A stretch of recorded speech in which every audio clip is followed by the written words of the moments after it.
incredible plan to save my wife. My "we need to talk" ambush happened Sunday night as we were getting ready for bed. I guess I shouldn't have been surprised since Jeanette, my wife of 4 years, had been acting strange all weekend. I asked her several times if she was feeling ill. "No, I feel fine. I just have a lot on my mind." Truth be told, so do I. The Great Recession took a toll on our careers, and we went from having enough money to make our dreams a reality to barely making ends meet. Not that any of our coworkers were doing any better. Jeanette, however, had a hard time accepting our financial setbacks. She had grown up without means and was used to the comforts we allowed ourselves, including annual vacations. She never directly spoke up and blamed me, but then I heard it in the comments that accompanied any discussion of our finances. I hugged Jeanette and told her how much I loved her. She didn't reciprocate me. Instead, she did something completely out of character. She stood up and poured herself a shot of whiskey. She didn't offer me one. I knew right away that she had something important to say to me, big and bad, and she was trying to summon up the courage to begin. After dinner, we watched TV in silence for the rest of the evening.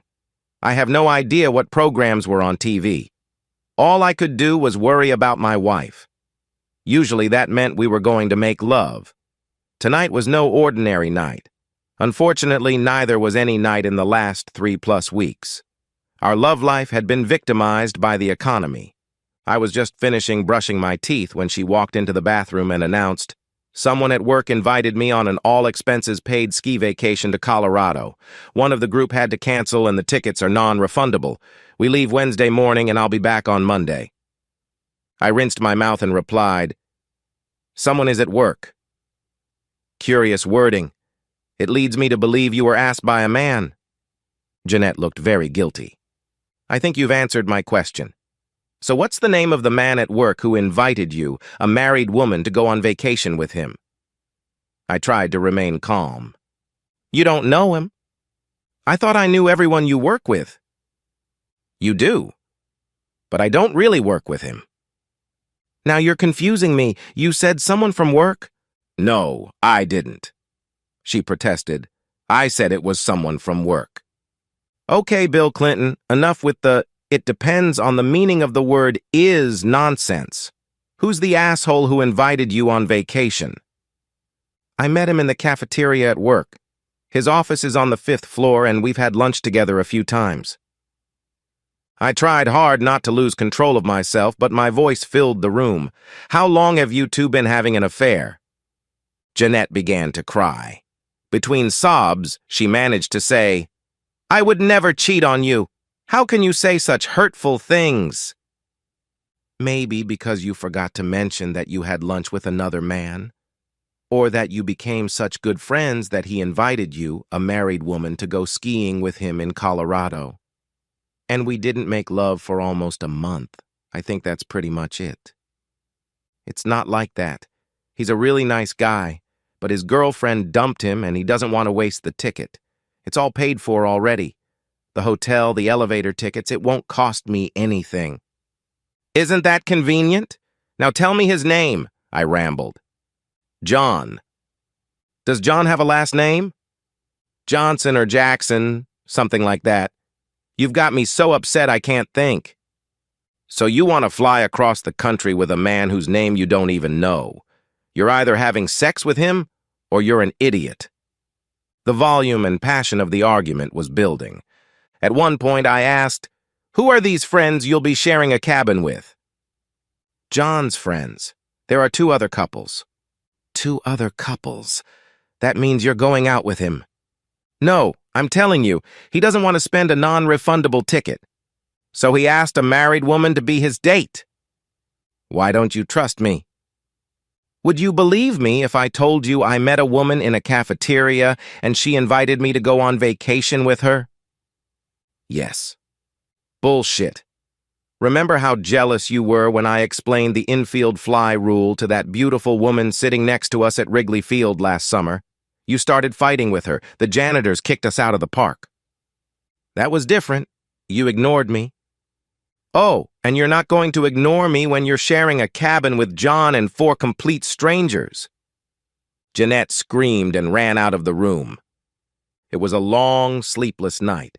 Jeanette and I tossed and turned until 2 o'clock until we fell into slumber. I got up at 6 and put the coffee on to boil. She poured a cup, took a sip, threw it in the sink and said, "I'm going to work." I knew that when my wife balked, she would rather lose an eye than admit she was wrong. She was the most stubborn person I had ever met. On my way to work, I was devising a plan to save my marriage. I knew that appealing to logic wouldn't work. It needed a good, swift kick in the butt, as my grandmother would say.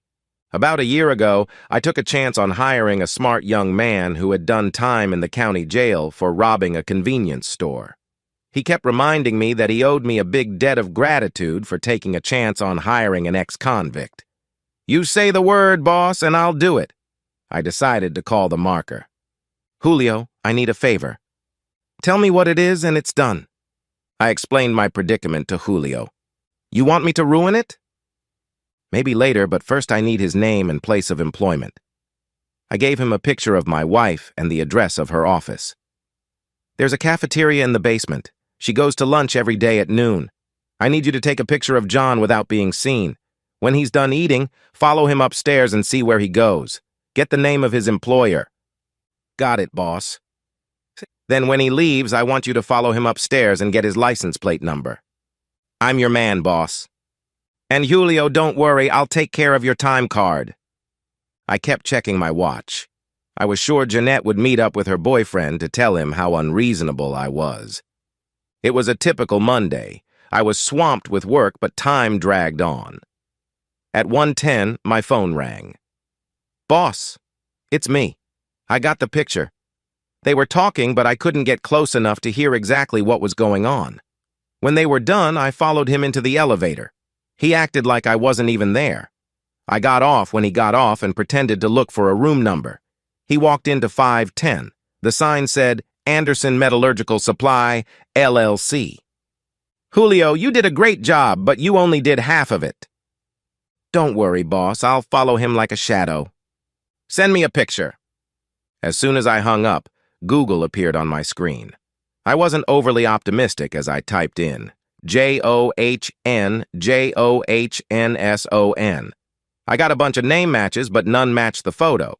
Then I tried typing JACKKSON. No luck. The names were as common as dirt. Then I tried typing Anderson Metallurgy Supplies, LLC, and learned that they are one of the largest suppliers of powdered metals to the industry, whatever that meant. They didn't have any names or pictures of their employees, so I called the number listed and asked for John Johnson. "There's no one here by that name." "Sorry, I always get them mixed up. I meant John Jackson." "There's no one here by that name either. Do you have the right company?" "I must have dialed the wrong number. I'm sorry to have bothered you." I was staring at the computer, trying to figure out how to figure out who the asshole really was, when my phone rang again. "Boss, it's me." After we hung up, I ran into the men's room for a smoke. Guess who followed me in? Jackson Johnson. Only none of those names are his real name. "Did he see you?" "No, I was in the stall getting ready to light a cigarette when he came in. I watched him through the gap between the wall and the door.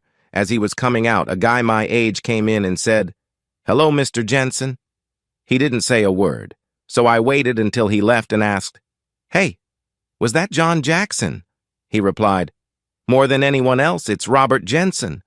Looks like a real asshole. That's for sure. He smoked a cigarette and I went outside. Julio, you'd make a great spy." "Thanks, boss." Unfortunately, I got called into a logistics meeting that dragged on until just before lights out, and I couldn't take the time to research. It would have to wait until morning. Julio called as I was pulling into the parking garage. He got off the elevator a few minutes before 3, and I followed him across the parking lot to the subway station.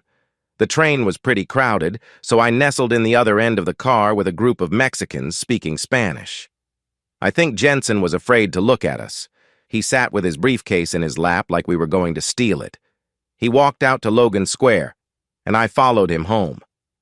He lives in the basement of a two-family house a block off the boulevard, 2366 North Kimball Avenue. There are bars but no curtains on the windows, and I was able to look inside. It's a real dump. I had nothing better to do, so I hovered in a nearby ramp to see if he was going anywhere. About 10 minutes later, he brought out a stack of pizza boxes and threw them in the wastebasket. Then he came out with 2 large garbage bags. When he went inside, I grabbed both of them. That's how my friends steal identities. People throw away too much good trash. Boss, I don't know who Jackson Johnson is, but I have a whole bunch of legal documents that say his name is Robert Jensen. Julio, that's good work. I can't talk anymore. We'll discuss everything tomorrow. Okay, boss. What I now knew gave me an idea. I walked in and found Janine at the kitchen table eating a hamburger and fries. She didn't seem to have bought anything for me. I ignored that and sat down across from her. In order for us to have a rational discussion, I require a few things. Jeanette started to say something, but I told her to wait until I was done and then she could talk all she wanted. I'm not stupid. I haven't forgotten how you worded your vacation request to make me think you were going with a woman from work. So it's time for full disclosure. I need John's name, address, email address, cell phone number, and where he works. Next, I'll need copies of airline tickets and the address of the mountain chalet he rented. If, God forbid, anything happens to you, I don't want to have to tell the police that I let my wife go somewhere in Colorado, but I don't know where or with whom. Don't be so dramatic. I stopped her again. I talk first, then you. It always pissed my wife off when I wouldn't let her speak in my place. I also need the names and phone numbers of the other couples. You can answer now. He didn't rent the chalet. It belongs to his uncle. And John doesn't have a cell phone. Meh. What do you mean 5-year-olds have cell phones? They all do. And he doesn't. So if I give you all this stuff, will you stop mocking me and let me have some fun?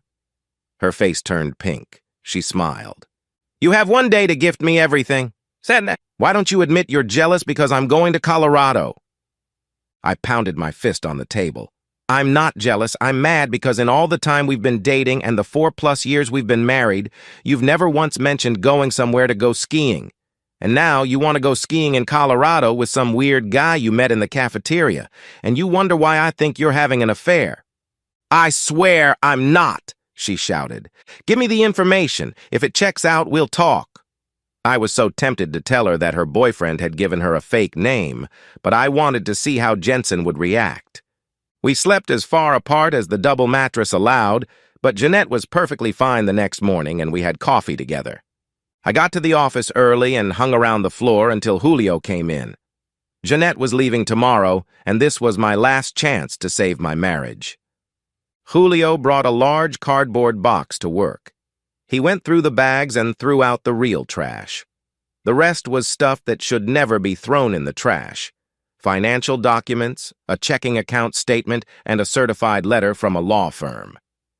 He ripped the envelopes in half, as if that might stop an identity thief. I went through and taped up anything that looked important and put them in some sort of order. The first thing he handed me was a legal-size envelope sent by registered mail to Robert Jensen. This asshole is being sued for non-payment of child support. He's got 2 little kids and he hasn't paid her a dime in over a year. The next item was a warrant for failure to appear in court for failure to pay child support. Julio explained, "The police are so busy they won't even come to your house to pick you up. They just put your name in the database. If you ever have any interaction with the cops, even for a traffic ticket, they send your ass to jail." So I should get him a meeting with Chicago's finest cops. Julio laughed. Good idea, boss. What followed was a stack of overdraft notices and checks returned with an NSF stamp. He got about a dozen notices from the bank before they closed his account. Julio saved the best for last, a printout of airline reservations. That's odd. His ticket is round trip, but your wife's is one way only. That's not good. Boss, with the record ID, you can cancel the tickets. I had another idea. Separate the lovers by switching Jensen's seat to the back and buying the seat vacated for myself. After we reviewed all the paperwork, I searched the Chicago Tribune archives and found out why Jensen used an assumed name. He was a convicted asshole. Even though the attack happened in Denver, Jensen was a Chicago resident, and all 3 daily newspapers printed the story and his sketch. There was no doubt it was him. No details were given because there was a plea agreement to spare the victim a trial. He pleaded guilty to the lesser charge of sexual assault and was sentenced to 24 months in prison. While he was living in the Gray Bar Hotel, his wife divorced his sorry ass. A visit to the offender registry confirmed his home address. It also reported that due to prison overcrowding, he had been released after serving only 14 months.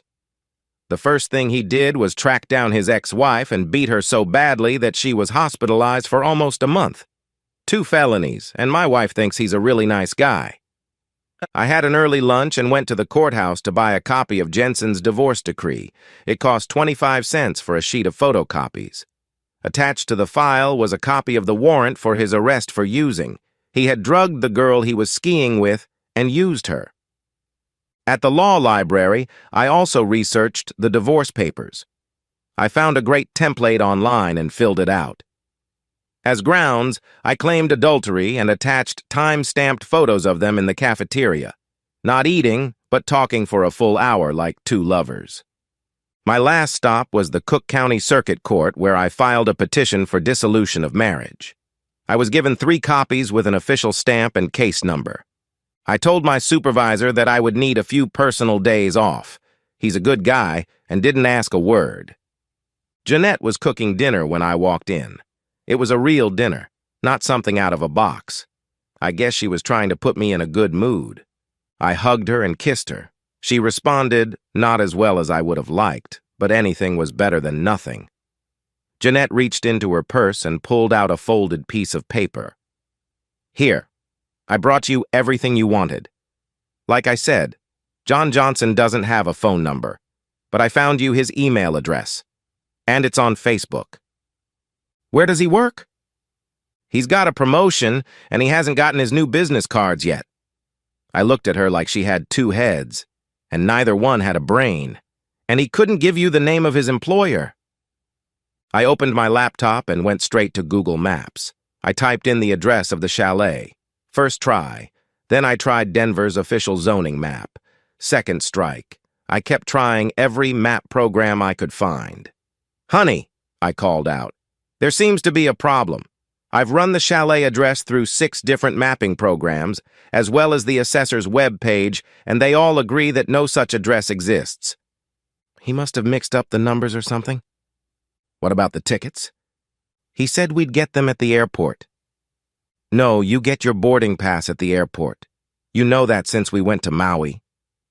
I then called the phone numbers he had given me for the other 2 couples. Neither of them worked. I tried searching their names online and found nothing. On Facebook, I had no better luck. Honey, I'm sorry, but none of the information Johnson gave you, if that's his real name, is true. That means there's no way in hell I'm letting you go. Foolishly, I thought she was admitting there was something wrong with Johnson. But the next thing I knew, my dinner, still warm in the pan, flew past and smashed into the wall. Too bad. It smelled delicious. You're not giving me any, she screamed. Who are you to tell me where I can and can't go? Your husband. Why are you being so unreasonable? All I'm doing is skiing with a friend. With a man who lied to you about everything. You don't even know where you're going. He hasn't lied. Maybe he doesn't want you to cause trouble. Is he afraid I'll show up in your love nest and spoil his seduction? Jeanette lost her temper. Saliva flew from her mouth. Stop saying that. We'll never be more than friends. I'm going skiing and you're not going to stop me. You want to ski? Fine. I'll take us skiing. You! With what money? We're broke. Don't forget. I have 2 mayonnaise jars full of silver coins I've been saving up since I was a teenager.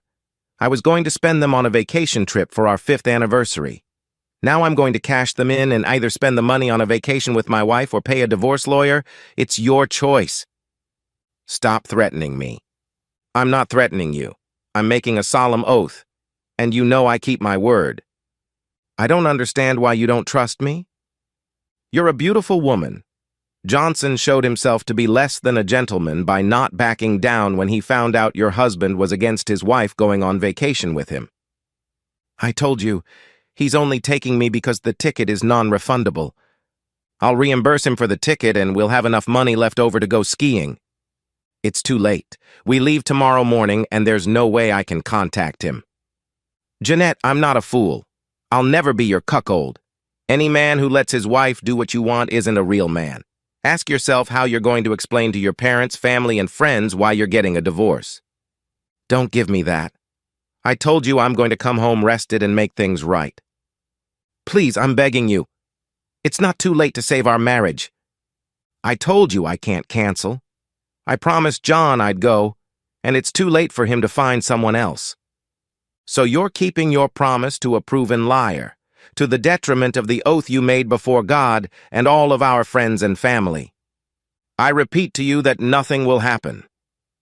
It doesn't matter if nothing happens. You made your choice. You chose him, not our marriage. I spent the night on the couch. I could hear Jeanette crying in the bedroom. My mind was at war with my heart.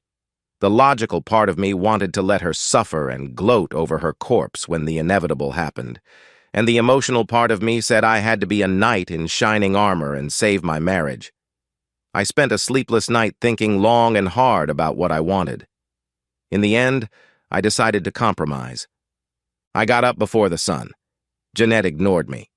I really pissed her off when I took a picture of her with my phone. "Why did you do that?" she demanded. "So the police would have an up-to-date picture in case they had to identify your body." She unleashed a string of obscenities. I walked into the bedroom as she was packing her suitcase. "If you get on a plane with him, I won't be here when you get back. Our marriage will be over."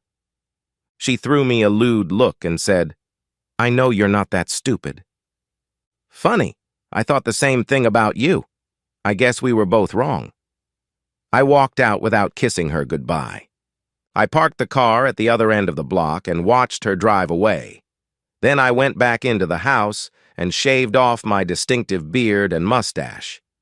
I then dressed in my black suit with a white shirt and a narrow black tie. My wife called it a funeral outfit, which I guess was appropriate since I was about to witness the death of our marriage. A pair of sunglasses completed my disguise. I grabbed my briefcase and a couple suitcases full of clothes and headed out for one last roll of the dice. I was at the gate when Julio called a few minutes after 8. He was outside Jensen's basement apartment. "Boss, you're not going to believe this. They had a big fight. Your wife wanted to go to the airport by car, but he said it would be cheaper to take the subway. She even offered to pay for parking, but he told her to keep the money since she'd need it when they got to Colorado." I checked her purse while she was in the bathroom. It had less than $100 in it. I hope she wasn't going to use our shared credit cards, because I canceled them as soon as I bought the ticket. I wish I could read Jeanette's mind when she had to walk down the stairs with her bags into the dark underground maze that Chicagoans call the subway. The Blue Line train was crowded with people traveling to work. Julio thought it odd that a man flying to Denver to go skiing in December didn't have a winter coat or even gloves as he watched the crowd jostle them. The vacation Jeanette had dreamed of was already on rocky ground. The trip took a little over half an hour. Julio followed them into the terminal and watched Jensen print out their boarding passes. Fortunately, he didn't look at them too closely and didn't notice that I had changed seats in the cabin right before I bought my ticket. Julio called again and said they had reached the TSA checkpoint and he could go no further. "Thank you for everything. You've been a great help to me." On the X-ray machine, the technician noted Jeanette's carry-on bag. "Please step this way, ma'am." Soon the minimalist was rummaging through her clothes until he found the corkscrew I'd hidden in the inside zippered pocket as I dug through the bag to see what she'd taken. To my relief, there was nothing even remotely sexual in there. The TSA agent read her the riot act and confiscated the corkscrew. For my plan to work, the timing had to be perfect. I paid for early boarding and found myself one of the first on the plane. I took the center seat. My wife had a window seat. I decided to give her a second chance if she sat next to me so I could show her my proof. Luck was on my side, and in a few minutes the man who had taken the aisle seat came aboard. I was pleased to see that he was a very trim young man. From his haircut, I figured he was a college athlete. Slowly but surely, the rows in front of us filled up. The stragglers were looking in the hanging bins for a place for their bags. After a couple minutes, the celebration began. "Hey, asshole, you're in my seat!" Jensen shoved his ticket in my seatmate's face. Jeanette turned the other way to shove her suitcase into the overhead compartment, but looked back when she heard a noise. The guy sitting on the aisle said, "Look at the row number! You're way behind the restrooms." Jensen broke out into profanity, talking about the airline's incompetence. He concluded by saying, "Then move your fat ass to the back of the plane and let me sit next to my girlfriend." Jeanette heard him call her that, but didn't object. Instead, she said, "John, since he doesn't want to, maybe you should ask the man in the middle to switch seats." Without the beard and mustache, she didn't immediately recognize me. The sunglasses helped. By this time, the stewardess had squeezed through the crowd, and a stewardess came in from the aft galley to see what all the commotion was about. She gawked at Jensen and demanded he take his seat so they could finish boarding the plane. "This flight is full. Take your seat and we'll see if we can transfer you after takeoff." "I paid to sit next to my girlfriend." Jensen waved his ticket. Jeanette finally realized I was sitting in the center seat. "What are you doing on my airplane? You did this! You're humiliating me!" "I'm humiliating you. You're a married woman and this asshole calls you his girlfriend." "He only said that to get him to change his seat." There was venom in her voice. Jeanette stepped over to the vacant row in front of me and continued her tirade. "You asshole! I knew you'd ruin my vacation. I hate you. I hate being married to you." I knew she would be angry, but I must be stupid because I didn't expect her to say those words. I felt like my soul had died. I was in shock. I had lost my wife. I grabbed my briefcase and was about to get off the plane when suddenly the worst thing happened. Jensen started waving the ticket in my face. Without thinking, I snatched it out of his hands. My voice shook as I said, "Tell me whose name is on this ticket." I held out a piece of paper for her to read. She looked at me puzzled. "John, who is Robert Jensen?" He rushed forward and grabbed the ticket. "No one." He crumpled it up and shoved it in his pocket. "Sir, you need to take your seat." The cashier was losing patience. Jensen got in her face and continued to demand, "This is my seat, next to my girlfriend. Make him move." This asshole calling my wife his girlfriend brought me back to reality. Tears streamed down my face as I looked my wife straight in the eye. "Robert Jensen is your boyfriend. He doesn't want you to know his real name because this nice guy has an outstanding arrest warrant for non-payment of child support. I guess he could afford to take my wife on vacation because he didn't take care of his own kids." I opened my briefcase and handed her a copy of the arrest warrant. "You might want to read this." Jeanette looked at the document. Her voice quivered. "John, what's going on? Is this true?" "While you're here, you can ask your boyfriend why he didn't buy you a return ticket." I handed her the itinerary for their trip, which indicated that her ticket was one way only. Jeanette started to get worried.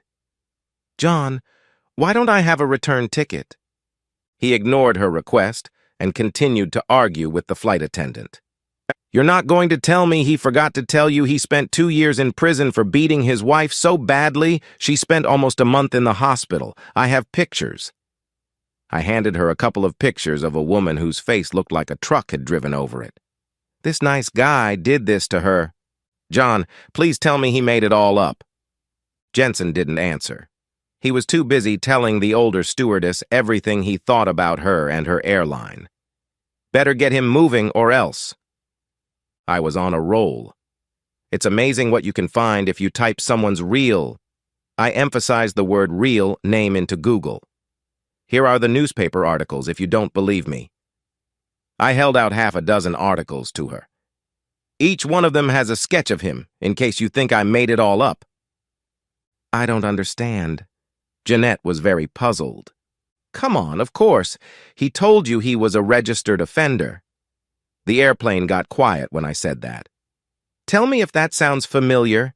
He talked a naive girl into going skiing in Colorado. Instead of skiing, he drugged her and along with his buddies took turns using her.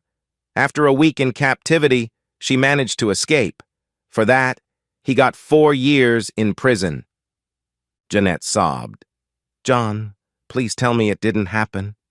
He was too busy arguing with the stewardess and answered nothing. Try Robert. Robert Jensen. That's his real name. Jensen wasn't the smartest predator, but he seemed to finally get it. I had foiled his plans. He screamed, "I'll kill you!" and lunged at me. Unfortunately for him, I jerked, and his fist hit the flight attendant in the face. All hell broke loose in the narrow aisle. My seatmate, who happens to be a starting quarterback at a Big Ten college, was by his side in a flash and held him down until Chicago police officers handcuffed his wrists. News reports hailed him as a hero, and the airline rewarded him with a first-class seat. Jensen learned that assaulting an airplane crew member was considered a felony. Surprisingly, telling a cop that you weren't trying to hit a flight attendant, but were trying to kill your girlfriend's husband doesn't get much sympathy. I handed Jeanette all the evidence I'd collected. I swear to God, every word I say is true. Jeanette stared at the pile of documents without looking away. It's all done. Now let's go home. I spread my arms, praying she'd let me hug her. But my wife ignored the invitation and stood silently, head bowed, staring at the floor. She didn't utter a word. Not one word. Then it got worse. As the police were escorting Jensen off the plane, I could hear him yelling over and over again, "Hey, Menzel, I had sex with your wife." My eyes begged her to tell me he was a liar. It didn't happen. She silently turned away. The airline security guard informed Jeanette and I that we had been turned over to the custody of the Chicago Police Department for our involvement in the fight. Before we touched down, I heard the flight attendant say, "Inform the agent at the gate that 3 seats just became available." I said a prayer of thanks. The other passengers looked at us as we passed by. It seemed like everyone had a cell phone taking pictures. Jeanette now knew what it felt like to be truly humbled. She didn't say a word during her walk of shame. I don't think she realized what hit her. I felt numb, too. My knees were buckling and I had to concentrate to walk. Somehow I managed to keep my head up. I wanted to tell everyone that I had done everything I could. Everything went exactly as scripted. Well, almost everything, since I had saved Jeanette but lost my wife. The police took us to separate rooms for questioning. Homeland Security was there too. I spent the next hour telling them everything I knew about Jensen. The detective said, "Wait here," and left me alone with a cup of stale coffee for the next 2 hours while they called their counterparts in Denver. I paced back and forth like a prisoner, debating with myself about the end of the marriage. Did my wife sleep with Jensen, or did the asshole throw it away to destroy us? If she didn't sleep with him, why didn't she say so? The argument continued. When the detective finally returned, he said they found a very receptive audience in Colorado. Your wife threw up when I showed her the pictures they sent her of the chalet, a tarp shack in the back of an auto-wrecking yard, and what they had prepared for her inside.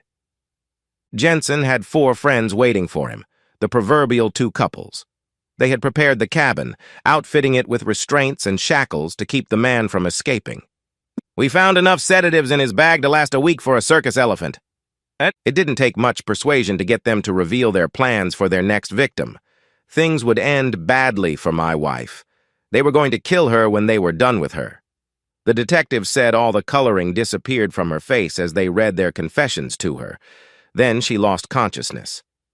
When the detective finished, he asked if I wanted to use the room to talk to my wife alone. I could tell from the tone of his voice that it wasn't a question. Yes, sir. I opened the locks of my briefcase and pulled out the divorce petition. What's this? The detective asked. I told Jeanette that I would divorce her if she got on the plane with Jensen. Don't you have any compassion? This woman is broken. She's close to suicide. She's in shock to find out how close she was to murder. You said you did all this to save your marriage. Tell her that, and you will destroy her. I wasn't moved by that. The part of me that loved her was dead. She knows she screwed up big time. You're a good guy now. You executed an incredible plan to save your wife. You're a regular Liam Neeson. You can't walk away from her. I snapped. Even after everything she's done, if Jeanette apologizes, I will break them up. You have my word on that, but you can't tip her off. You have my word. A moment later, he ushered my wife into the room.